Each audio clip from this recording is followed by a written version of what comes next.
ঢাকার মিরপুরে ১২ বছরের আনিকা প্রতিদিন সন্ধ্যায় একই টেবিলে বসে থাকত, ভাত, ডাল, একটু ভাজি আর নিস্তব্ধতা।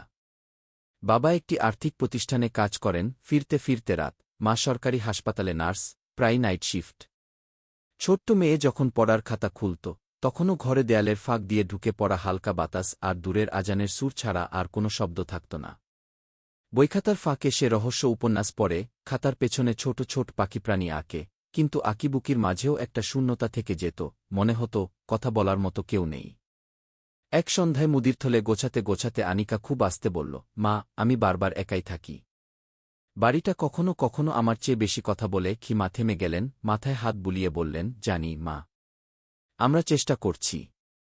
একটা উপায় ভাবছি কি। কয়েকদিন পর মা বাড়ি ফিরে জানালেন, মিরপুরেই কাছাকাছি বাড়িতে মামা মামুন থাকতে আসছেন। তিনি বিকেলগুলোতে এসে আনিকাকে সঙ্গ দেবেন, যতক্ষণ না মা বা বাবা ফিরছেন। মা বললেন, তুমি তো মামুনকে ভালোই চেনো, পারিবারিক অনুষ্ঠানে সবসময় হাসি খুশি, ছবি তোলে, জন্মদিন মনে রাখে। তোমার ভালো লাগবে গি। সোমবার বিকেলের দিকে মামুন এলেন হাতে বোর্ড গেম আর ছোট কৌটো চকোলেট মিষ্টি। প্রথম দিনের হাসি যেন ঘরের ধুলো উড়িয়ে দিল। কতদিন পরে যেন ঘরের বায়ু বদলে গেল। টেবিলে দুইজন, খেলার ফাঁকে গল্প, হাসি। মামুন আনিকাকে গণিতের অঙ্কে সাহায্য করল, ক্যামেরার বেসিক শিখিয়ে দিল। তুমি আলাদা, জানো? এক বিকেলে জানালার ধারে দাঁড়িয়ে সে বলল, একদিন খুব শক্ত মেয়ে হবে তুমি। তোমার চোখে প্রশ্ন আছে। প্রশ্ন থাকাটাই শক্তি গি। সেই দিনগুলোতে আনিকার ভেতরও উষ্ণতা জাগল। রিকশার ঘণ্টার শব্দ দূর থেকে এলে সে উৎকর্ণ হয়ে থাকত। আজ মামা কোনো গল্প বলবে, কোনো খেলাটা নতুন শিখাবে। ঘরের নিস্তব্ধতা একটু একটু করে সরল, সন্ধ্যার বাতাসে সুর তুল। কিন্তু আরাম কখনো কখনো অস্বস্তিকেও আড়াল করে রাখে, এ কথাটি তখনও সে বোঝেনি। খুব ধীরে, প্রায় অদৃশ্যভাবে, কিছু ছোট ঘটনার রং বদলাতে শুরু করল। রাতের শেষে বিদায় জানাতে গিয়ে খানিক বেশি সময় দরজার চৌকাঠে দাঁড়িয়ে থাকা, চুল সরিয়ে দেওয়ার অকারণ ভঙ্গি, প্রশংসার মধ্যে এমন কিছু ভাঁজ, যা আনিকার বয়সী মেয়ের কাছে বোঝা কঠিন। স্কুলে তোমার বন্ধুদের কি গোপন কথা থাকে? একদিন মামুন হালকা হাসিতে জিজ্ঞেস করল। আনিকা ভ্যাবাচ্চাকা, খুব একটা না। মামুন বলল, যদি কোনোদিন তোমারও কোনো গোপন কথা থাকে, মামাকে বলতে পারো। কারো কাছে বলব না, এমনকি মাকেও না। কথাগুলো বাতাসে ঝুলে রইল, হালকা অথচ ঠান্ডা। পরের দিনগুলিতে কিছু খেলাও বদলে গেল। ছবি তোলার চ্যালেঞ্জ, ফ্রেমের নাম করে এমন সব নির্দেশ, যেগুলো আনিকার ভেতরে অদ্ভুত শিরশিরে অনুভূতি তুলে। বসার ঘরের আলো তখনও একই, কিন্তু আলো একটা কাঁপুনি থাকত।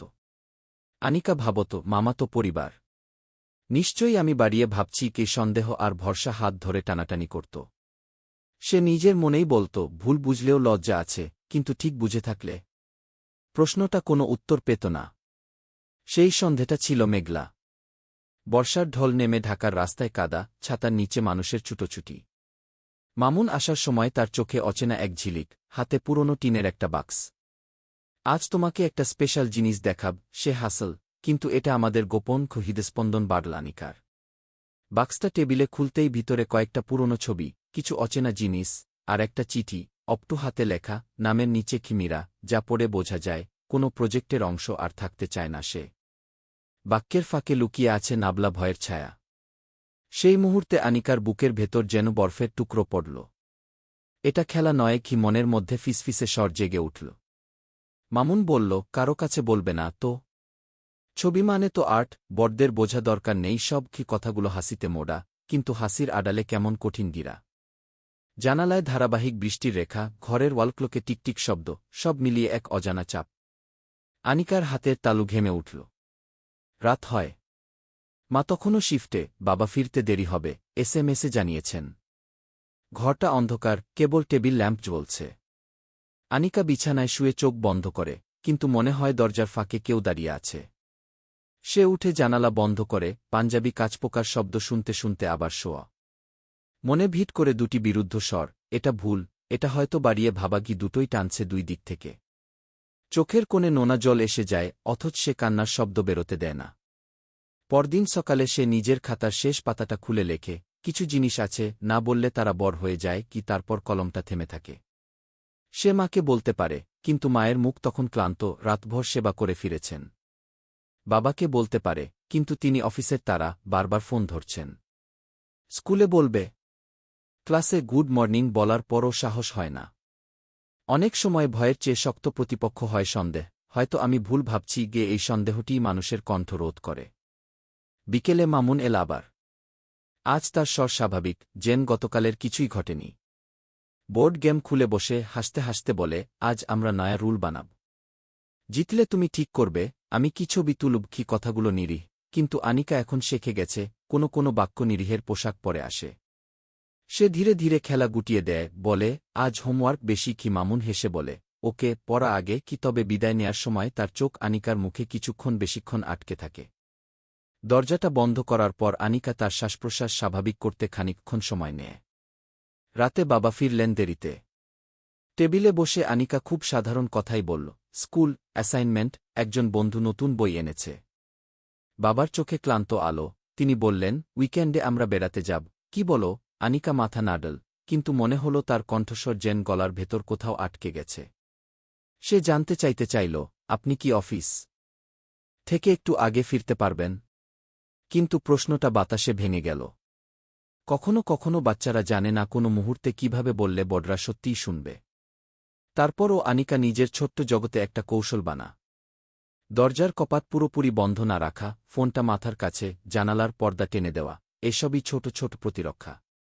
সে জানে না এগুলো যথেষ্ট কি না, তবু নিয়ন্ত্রণ করতে পারা জিনিসগুলো নিয়ন্ত্রণ করার চেষ্টা মানুষকে সাময়িক সাহস দেয়া। বইয়ের পাতায় সে একটি বাক্য আন্ডারলাইন করে রাখে, সাহস মানে অন্ধকারকে না দেখা নয়, অন্ধকার বুঝে আলো জ্বালানো। একদিন স্কুল থেকে ফেরার পথে রিকশা থেকে নেমে সে দেখল আকাশ ভেঙে বৃষ্টি নামছে। কাদায় ভিজে গিয়ে সে দোরগোড়ায় দাঁড়াতেই দেখল টেবিলে সেই টিনের বাক্স। বুকের মধ্যে ধক করে উঠল। সে ধীরে ধীরে ঢাকনা বন্ধ করে দিল, যেন কোনো শব্দ না হয়। ভিতরে আবার কি নতুন কিছু আছে? মীরাক্ষী নামের অক্ষরগুলো তার চোখে কাটার মতো বিঁধে থাকে। প্রজেক্ট শব্দটা তালুতে কড়া স্বাদ রেখে যায়। কেন যেন মনে হয়, যেটাকে আর্ট বলা হচ্ছে, তার ভিতরে অদৃশ্য একটা জাল বিছানো। সেই রাতে সে প্রায় ঘুমোতেই পারেনি। বৃষ্টির শব্দ থামলেও মাথার মধ্যে শব্দ চলতেই থাকে। যদি আমি ভুল বুঝে থাকি? এই ভাবনা লজ্জা ডেকে আনে। কিন্তু যদি ঠিক বুঝে থাকি কি এই ভাবনা ভয় ডেকে আনে? ভয় আর লজ্জার মাঝখানে কেউ কথা বলতে পারে না। তবুও কোথাও একটা ছোট আলো জ্বলে। স্কুলের কারো কথা মনে পড়ে, যে সবসময় শান্ত গলায় বলে, যদি কখনো নিরাপদ না লাগে, কোনো বড়কে বলো সেই মানুষটার নাম অপর্ণা ম্যাডাম। আনিকা মনে মনে গুনে দেখে, কাল ম্যাডামের সাথে 1 মিনিট একা কথা বলা যায় কি না। ভোরের দিকে একটু চোখ লেগেছিল। উঠেই সে দরজার খোলা চৌকাঠটায় দাঁড়িয়ে অনেকক্ষণ ভাবল, আজ কথা বলবে কিনা। এমন সময় মায়ের ফোন। সকালটা কেমন? আনিকা বলল, ভালো। জিভের ডগা ছিল। মা, একটা কথা আছে কিন্তু বলল না। নিজের কাঁধে ব্যাগ তুলে নীল বারান্দায় একবার থেমে দীর্ঘশ্বাস নিয়ে স্কুলের পথে হাঁটল। রোদ বেরোলেও মাটির গন্ধে ভেজাভাব রয়ে গেছে। তার মনের মতোই, উপরে শুকনো, ভেতরে ভিজে। স্কুলের গেটে পৌঁছে সে ভিড়ের মধ্যে থেকেও অপর্ণার কোমল কণ্ঠ শুনতে পেল, গুড মর্নিং আনিকা। আনিকা তাকিয়ে হাসল। মনে হল, যদি আজ বলার মতো সাহস একবার জাগে, তবে হয়তো সবকিছু বদলে যাবে। কিন্তু সাহস কেমন করে জাগে? অনেক সময় কেবল একটুখানি বিশ্বাসই যথেষ্ট। সে নিজেকে বলল, আজ চেষ্টা করব, শুধু এক বাক্য বলব, তারপর যা হবে কি। ঘণ্টা বাজার আগেই সে ঠিক করে ফেল, বিরতিতে স্টাফ রুমে যাবে। বাইরে রোদ উঠেছে, কিন্তু তার ভিতরে মেঘ জমে। সেই মেঘের আড়ালে ছোট্ট একটা আলো নড়েচড়ে বসছে। আজ হয়তো সেই আলো একটা দরজা খুলতে পারে। বিরতির ঘণ্টা বাজতেই আনিকা বুক ধুকপুক নিয়ে স্টাফ রুমের সামনে দাঁড়াল। ভেতরে অপর্ণা ম্যাডাম কাগজপত্র গুছাচ্ছিলেন। আনিকার চোখে জল চিকচিক করছিল, ঠোঁট কাঁপছিল। অনেক দ্বিধার পর অবশেষে সে ফিসফিস করে বলল, ম্যাডাম, আমি কি একটা কথা বলতে পারি? অপর্ণা মাথা তুললেন, মুখে মৃদু হাসি, চোখে গভীর মনোযোগ। অবশ্যই পারো আনিকা। এসো ভেতরে। কি ছোট্ট মেয়েটির গলায় থরথর কাঁপন, তবু সাহস করে সে বলল, মামুন কখনো অদ্ভুত জিনিস করে। আমাকে কিছু দেখায়, বলে কাউকে বলতে নেই কি। শেষ কথাটা বলেই তার চোখে জল নেমে এল। অপর্ণা ম্যাডামের বুক হুহু করে উঠল, তবে মুখে শান্ত স্বর রাখলেন। তিনি আনিকার হাত চেপে ধরলেন, বললেন, তুমি খুব সাহসী মেয়ে আনিকা। তুমি যা বলছ সেটা গুরুত্বপূর্ণ। তুমি একা নও। এখন আমাদের ব্যবস্থা নিতে হবে যেন তুমি নিরাপদ থাকো। তিনি দ্রুত স্কুলের প্রধান শিক্ষকের সঙ্গে কথা বললেন এবং ফোন করলেন আনিকার মাকে। ঘণ্টাখানেকের মধ্যেই মা হাসপাতালের শিফট ফেলে ছুটে এলেন। চোখ লাল, মুখে দুশ্চিন্তার ছাপ। দরজা দিয়ে ঢুকেই তিনি মেয়েকে জড়িয়ে ধরলেন। আমাকে ক্ষমা করো, মা। আমি পাশে থাকিনি। গিয়ে আনিকার চোখে তখন প্রথমবারের মতো স্বস্তির অশ্রু। অপর্ণা তাদের বোঝালেন, বাংলাদেশে এমন পরিস্থিতিতে জরুরি সহায়তার জন্য ৯৯৯ নম্বরে ফোন করা যায়, আর নারীদের ও শিশুদের জন্য আলাদা হেল্পলাইন ১০৯ আছে। সেদিনই ফোন করা হল। কয়েক ঘণ্টার মধ্যে সমাজকল্যাণ দপ্তরের ২ জন কর্মকর্তা এলেন। তারা ঘরে ঢুকে খুব ধীরে, নরম গলায় কথা বললেন যেন আনিকা আরও ভয় না পায়। তারা আশ্বস্ত করলেন, তুমি এখন নিরাপদ। আমরা সব শুনব, কিছুই জোর করে বলতে হবে না। আনিকা মায়ের হাত শক্ত করে ধরল। তারপর কাপা কণ্ঠে ঘটনার টুকরো টুকরো অংশ বলতে শুরু করল। বোর্ড গেম, ছবি তোলার অদ্ভুত শর্ত, টিনের বাক্সের ভেতরকার জিনিসপত্র। কর্মকর্তারা খুব খুঁটিনাটি নোট নিলেন। বিশেষ করে বাক্সের ভেতরের চিঠিটা, যেখানে মীরা নামে এক মেয়ে লিখেছিল সে আর কোনো প্রকল্পে থাকতে চায় না।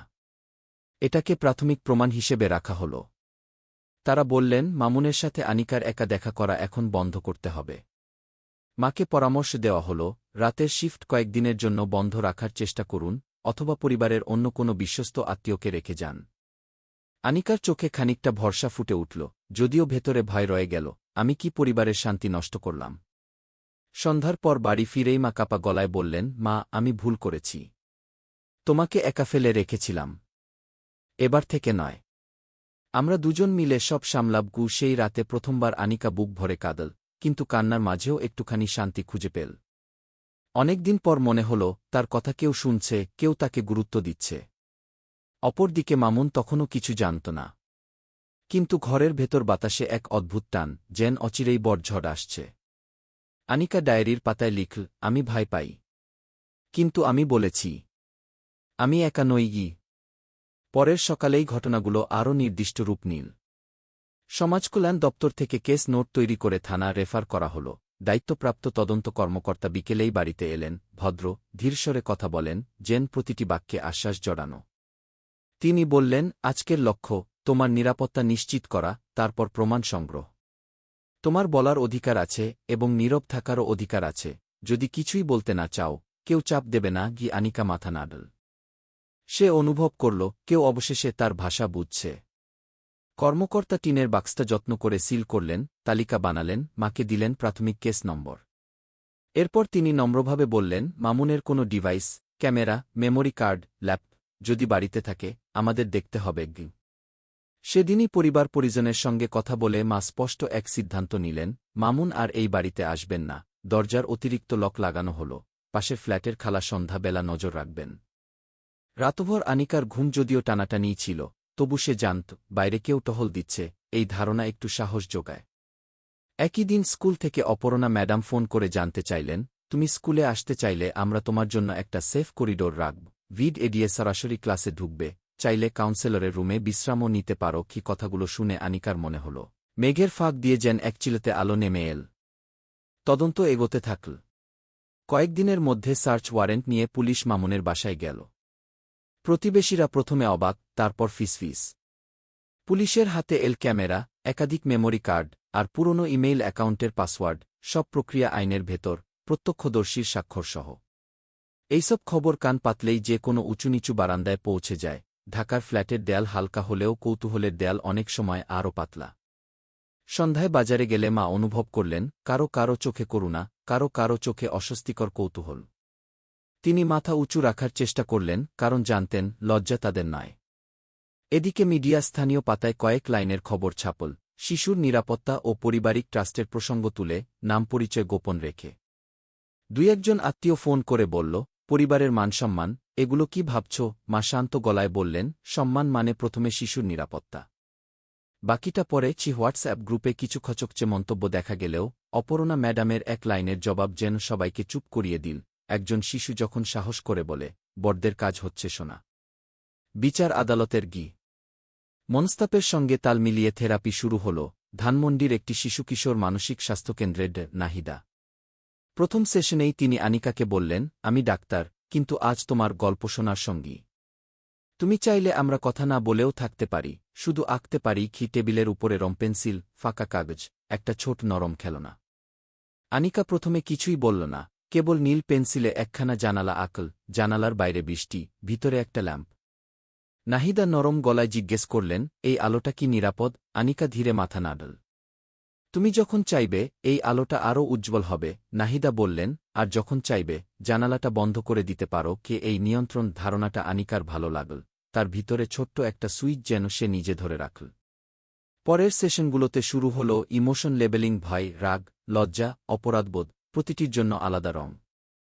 নাহিদা বোঝালেন, ভয় যদি নীল হয়, লজ্জা গোলাপি, তাহলে আজ তোমার পাতায় কোনো রং বেশি। আনিকা একদিন বলল, আজ লজ্জা কম, ভয় মাঝারি। কি নাহিদা তখন গ্রাউন্ডিং এক্সারসাইজ শেখালেন। 5টি জিনিস দেখো, 4টি ছুঁয়ে দেখো, 3টি শব্দ শোনো, তারপর শ্বাসের তাল গণনা। রাতের রুটিনও পাল্টানো হল। ঘুমের আগে সেফটি ভিজুয়ালাইজেশন, দরজার বাইরে কল্পনার পাহারা, ভিতরে ল্যাম্প জ্বলছে, মায়ের হাত কাঁধে। ধীরে ধীরে আনিকার রাতগুলো কম অস্থির হতে লাগল। বাড়িতে মাও বদলে গেলেন। দীর্ঘ ছুটির আবেদন মঞ্জুর হল। তিনি সকাল সন্ধ্যা আনিকার পাশে। রান্নাঘর থেকে গরম খিচুড়ির গন্ধ এলেই আনিকা বুঝত, আজ বাড়িটা সত্যিই বাড়ির মতো। রাতে মা গল্প পড়ে শোনান, নায়ক-নায়িকার বদলে এমন কিশোরীদের গল্প, যারা ভয়ের মাঝেও কণ্ঠ খুঁজে পেয়েছে। একদিন আনিকা বলল, মা আমি যদি লিখি? মা হেসে বললেন, লেখো। শব্দের ভিতরেই তো আলো জন্মায়। স্কুলেও কিছু পরিবর্তন এল। অপর্ণা ম্যাডাম ক্লাসে নিরাপদ সীমানা নিয়ে ছোট্ট সেশন নিলেন। কি কি স্পর্শ নিরাপদ নয়, কেউ গোপন রাখতে বললে কবে না বলতে হবে, কার কাছে বলা যায়। কথাগুলো ছিল সাধারণ, কিন্তু আনিকার মনে হল, এগুলো যত তাড়াতাড়ি শেখানো হতো ততই ভালো। সহপাঠীরা আচরণে কোমল হল। ক্যান্টিনে দু-একজন আগে যে চুপচাপ থাকত, এখন পাশে বসে হাসে, গল্প শোনে, তাদের চোখে করুণা নয়, সম্মান। এক বন্ধু চুপচাপ বলল, তুই পারলি, আমি হলে পারতাম কি না জানি না। আনিকা প্রথমবারের মতো নিজের ভিতরে গর্ব নামের নতুন রংটা শনাক্ত করল, অল্প হলেও উজ্জ্বল। তদন্তে আরেকটি গুরুত্বপূর্ণ বাক এল, মীরা।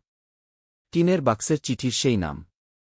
পুলিশ যোগাযোগের পথ খুঁজে বের করল। অপর্ণা ম্যাডামের মাধ্যমে ট্রমা-ইনফর্মড পদ্ধতিতে কথা বলার পরিবেশ তৈরি হল। অনেকটা সময় নিয়ে নিরাপত্তা নিশ্চিত করে মীরা ধীরে ধীরে মুখ খুল। কেমন করে আর্ট প্রজেক্টের নামে এমন জাল বোনা হয়েছিল, কেমন করে ভয় আর অপরাধবোধ মানুষের কণ্ঠ চেপে ধরে। মীরার কথা তদন্তে শক্ত মেরুদণ্ড জোগাল। আনিকা জানল, সে একা নয়। এই বার্তাটি তার ভিতরে অনুরণন তুলল, যেন বুকের ভেতর বাঁশির সুর। মামুনের পক্ষ থেকে অবশ্যই তর্ক উঠল, সবই ভুল বোঝাবুঝি, আর্টকে অপরাধ বানানো হচ্ছে। কিন্তু প্রমাণের জালে যুক্ত হতে লাগল তারিখ, সময়, মেটাডেটা, বার্তালাপের ছাপ। আদালত বলল, শিশুর পরিচয় গোপন রেখে চাইল্ড ফ্রেন্ডলি সাক্ষ্যগ্রহণ হবে।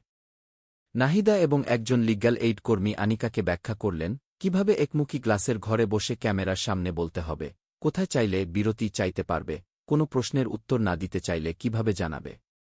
এই জানা কি কি করতে পারবে, আনিকাকে অদ্ভুত এক স্থিরতা দিল। সন্ধ্যায় বারান্দায় বসে যখন আকাশে পাখি ফিরে আসে, আনিকা খাতায় লিখে, সাহস মানে কোনোদিন না কাঁপা নয়, কাঁপতে কাঁপাতেও এগোনো। সে ছোট ছোট লক্ষ্য ঠিক করে, আজ 10 মিনিট পড়া, 5 মিনিট শ্বাস অনুশীলন, একটি চিঠি লেখা আগামীর আনিকাকে। চিঠিতে সে লেখে, তুমি যদি আবার ভয় পাও, মনে রেখো তুমি একা নও। তোমার পাশে মা আছে, শিক্ষক আছে, ডাক্তার আছে, আইন আছে। কি প্রতিটি বাক্য যেন ইটের মতো, দেয়াল নয়, সেতু বানানোর ইট। অন্যদিকে পরিবারের ভেতরেও বিবর্তন চলছিল। যে ফুপু প্রথমে বলেছিলেন পরিবারে এসব কথা বাইরে বলা ঠিক, তিনি একদিন মায়ের হাত ধরে ক্ষমা চাইলেন, আমরা বুঝিনি। শিশুর নিরাপত্তায় আগে পারিবারিক গ্রুপে, তারপর থেকে শেয়ার হতে লাগল 999-109 আশ্রয়কেন্দ্রের নম্বর, এবং স্কুলে সেফটি টক আয়োজনের পরিকল্পনা। আনিকা অবাক হয়ে দেখল, একটি কণ্ঠ কখনো কখনো কতগুলো কণ্ঠ জাগিয়ে দেয়। দিনের শেষে যখন লাইট নিভে আসে, ল্যাম্পটা জ্বলে থাকে। আনিকা জানে এটা তার নিয়ন্ত্রণে। নাহিদা শেখানো নিরাপদ দৃশ্য সে চোখ বুঝলেই কল্পনা করে, দরজার বাইরে পাহারা, জানালার বাইরে বৃষ্টি থেমে গেছে, ভিতরে মায়ের কণ্ঠ। ঘুম নামার আগে সে আরেকটি কথা মনে আনে, ভয় যদি আসেও আমি এখন জানি কাকে ডাকতে হয়। কি এই জানা, এটাই তার নতুন শক্তি। এবং শক্তিটাই তাকে নিয়ে যাচ্ছে পরের ধাপে, যেখানে তার কণ্ঠ আরও স্থির, আরও স্পষ্ট হয়ে আদালতের কক্ষে পৌঁছাবে, কেঁপে কেঁপে হলেও সত্যি উচ্চারণ করবে। বাইরে শহর নিজের নিয়মে চলতে থাকে, মেট্রোর শব্দ, রিকশার ঘণ্টা, আজানের সুর। ভিতরে আনিকার পৃথিবীও আবার ছন্দ খুঁজে পাচ্ছে। বইয়ের তাক থেকে সে তুলে নীল একটা খাতা, মলাটে লিখল, নীরবতার বিরুদ্ধে ছোট ছোট শব্দ। কি সে জানে, সব শব্দেই শোনাবে না সবাইকে, কিন্তু কিছু শব্দ যথাসময়ে পৌঁছালে জীবনের মানে বদলে যায়। এই বুঝতে পারাটাই তার পুনর্জন্মের শুরু। ঢাকার আদালতের পরিবেশে এক বিশেষ ঘর রাখা হল, শিশুবান্ধব সাক্ষ্যগ্রহণ কক্ষ। একদিকে রঙিন দেওয়ালে কার্টুন চরিত্র, অন্যদিকে কাচের আড়াল, বাইরে বিচারক, আইনজীবী, পুলিশের উপস্থিতি। ভেতরে কেবল আনিকা, তার মা নাহিদা আর একজন লিগ্যাল এইড কর্মী। আনিকা প্রথমে কাঁপছিল, কিন্তু নাহিদা ফিসফিস করে বললেন, তুমি যদি থামতে চাও, হাত তোলো। আমরা থামব। তুমি নিয়ন্ত্রণে আছো গিয়ে, এই কথাতেই মেয়েটি সাহস পেল।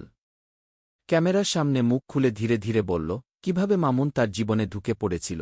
প্রথমে খেলাধুলা আর হাসি, পরে অদ্ভুত নির্দেশ, তারপর টিনের বাক্সে ছবি আর চিঠি। কক্ষের বাইরে আইনজীবীরা নোট নিচ্ছিলেন।